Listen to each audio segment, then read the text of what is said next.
Shalom, sahabat doa, sahabat iman. Puji nama Tuhan.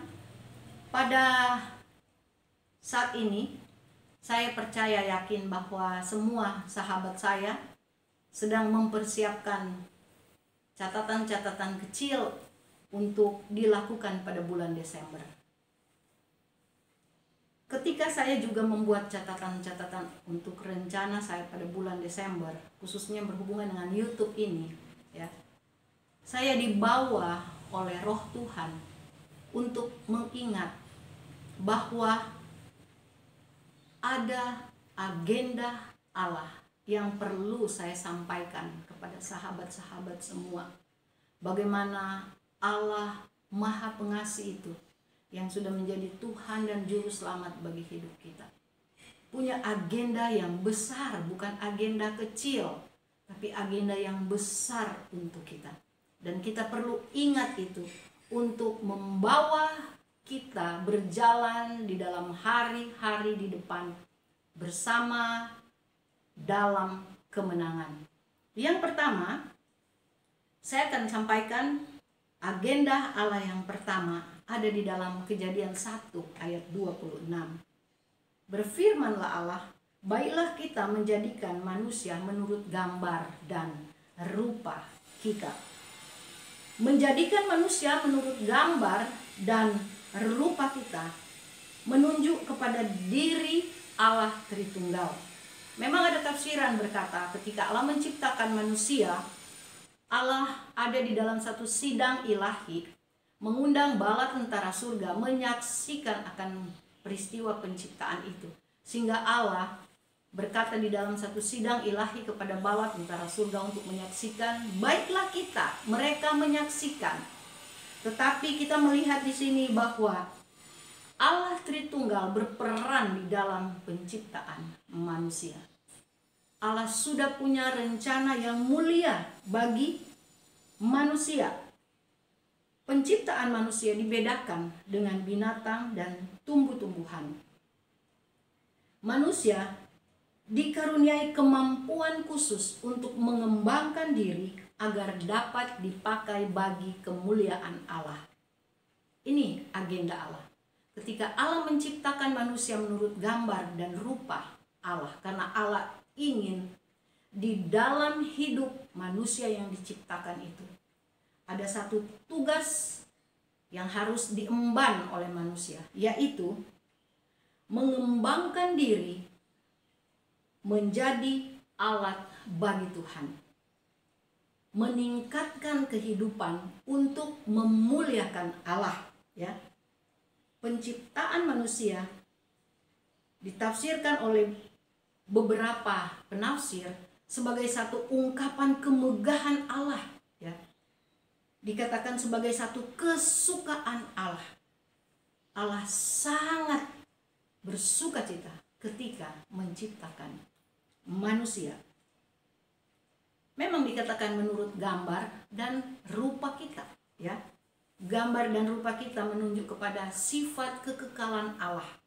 Rupa menyatakan kepada patron pribadi Allah.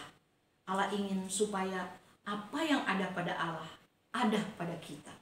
Mari sahabat doa, sahabat iman, pelihara akan agenda Allah yang indah di dalam hidup kita. Kita ingat itu, sehingga membawa kita untuk mau mengembangkan diri menjadi alat kemuliaan bagi Allah sendiri. Yang kedua, rancangan Allah bagi kita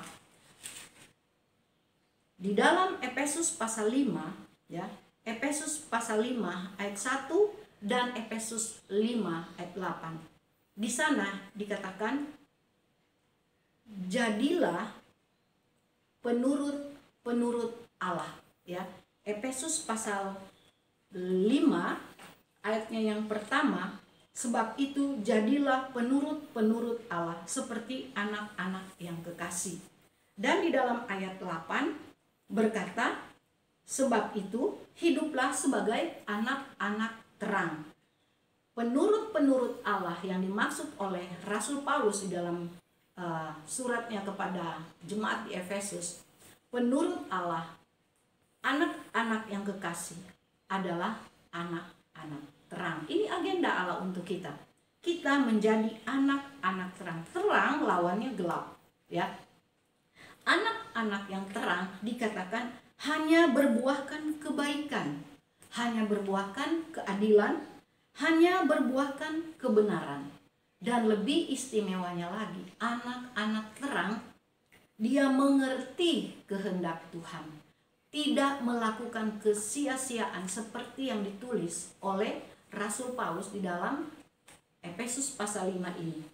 Kalau sahabat membaca Efesus pasal 5, di sana dikatakan janganlah kamu disesatkan oleh dunia ini. Satu peringatan karena agenda Allah bagi kita menjadikan kita anak-anak terang. Di mana saja kita berada, kita harus memancarkan sinar kemuliaan Allah. Untuk apa? Ingat agenda pertama. Untuk mengembangkan akan hati kita, hidup kita, untuk mengembangkan diri kita agar kita memuliakan Allah. Yang ketiga, dikatakan agenda Allah akan memberikan kepada kita kemenangan demi kemenangan. Ulangan pasal 20 ayat 4 bunyinya demikian. Ulangan pasal 20 ayat 4 bunyinya demikian. Sebab Tuhan Allahmu, dialah yang berjalan menyertai kamu untuk berperang bagimu melawan musuhmu dengan maksud memberikan kemenangan kepadamu. Agenda Allah ini juga melengkapi kita supaya kita tidak takut, ya.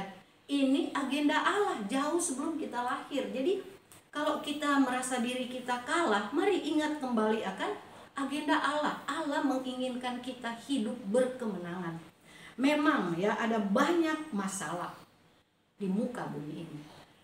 Bagaimana kita harus menang atas musuh kita, terlebih penguasa di udara, ya. Bagaimana supaya kita menang atas masalah yang ada di hidup kita? Bagaimana kita menang atas pergumulan kita? Amsal berkata, kemenangan ada hanya di tangan Tuhan. Itu memang benar, karena memang juga janji Allah bahwa manusia yang ada di muka bumi ini, dia akan melewati proses demi proses. Tetapi jangan khawatir, ketika kita berperang, Allah menyertai kita, ya. Rancangan Allah bagi kita atau agenda Allah bukan hanya sekedar memberkati kita, ya, dari segi fisik, finansial, materi, keperluan, kebutuhan, ya. Tetapi agenda Allah, dia ingin di dalam perjalanan hidup kita, proses-proses hidup kita, Allah menghendaki kita menjadi orang yang berkemenangan. Apapun itu, ingatlah bahwa Allah ingin saya menang. Bagaimana caranya? Serahkanlah semuanya kepada Tuhan. Andalkanlah Tuhan. Karena janji Tuhan, tidak ada kemenangan tanpa peperangan. Ya. Ada hukum perang di dalam Ulangan pasal 20. Tetapi di dalam Ulangan pasal 20 juga menjelaskan ketika kita menghadapi pertempuran-pertempuran, firman Tuhan, Tuhan Allahmu, dialah yang berjalan menyertai engkau. Ulangan 20 ayat 4. Ya. Dialah yang menyertai kamu untuk berperang bagimu melawan kuasa gelap, penghulu di udara, melawan masalah. Mari sahabat doa, sahabat iman. Yang keempat, kita melihat apa agenda Allah untuk kita. Agenda Allah di dalam Matius 5 ayat 48. Demikian bunyinya. Ini agenda yang keempat. Karena itu haruslah kamu sempurna sama seperti Bapamu yang di surga adalah sempurna. Agenda yang luar biasa. Di dalam semua perjalanan hidup kita, Allah menyediakan satu kekuatan bagi kita untuk menjadi sempurna, sama seperti Allah sempurna. Menjadi sempurna pasti sangat sukar, ya. Tidak semudah kita membalikkan telapak tangan. Tetapi kita ingat sempurna yang dimaksud oleh Allah, standar Allah untuk kita menjadi sempurna sesuai dengan kemampuan kita. Allah tahu kemampuan kita.